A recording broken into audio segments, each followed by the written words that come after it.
Isang mapagpalang araw po sa ating lahat. Welcome to my YouTube channel. Ayun. Tatapos lang natin kumain mga ka-DJ. Ayun. Isang mainit-init na balita po mga ka-DJ sa lahat ng mga boxing enthusiasts sa buong mundo. Katulad nga ng ating prediction, sinabi ko na mananalo si Shakur Stevenson by decision kapag matatapos ang 12 rounds. At sa inong nangyari, so nanalo po si Stevenson kontra kay Chopimo Lopez po para sa WBO Super Lightweight Championship belt po. So ngayon siya na po ang may hawak ng WBO Super Lightweight champion po, si Shakur Stevenson.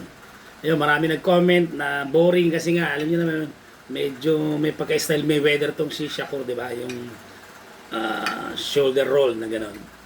Yung sinasabing hit and not to get hit, that's the principle. At yun yung ginawa ni Stevenson. So tumama tayo mga ka-DJ. Yung nagtanong kahapon nung nag-live ako, yan, yung aking prediction po, ayun po yung nangyari po. Kasi in defense kasi ni Shakur, maganda yung depensa, footwork at ring IQ. Ayun nga, at saka ano yun naman boxing, hindi naman laging kailangan dadali mo sa palakasan ng suntok yung knockout. Hindi nangyayari minsan. By points po. So, yun po yung breaking news po sa lahat ng mga boxing enthusiasts. Panalo po si Shakur Stevenson by decision. He is the new WBO Super Lightweight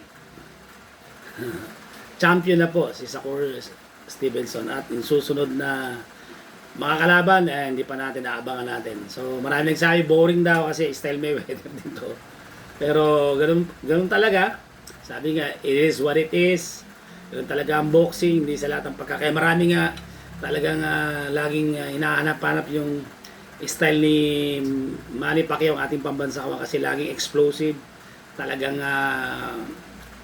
bakbakan, talagang sabayan. Ito iba naging ano. So, yun po mga ka-DJ. Ayan ba, balit lang inatid natin. So, pag nakakuha tayo mamaya ng video clips, i-share ko po sa inyo. So, hanggang sa muli, ito po si DJ Master.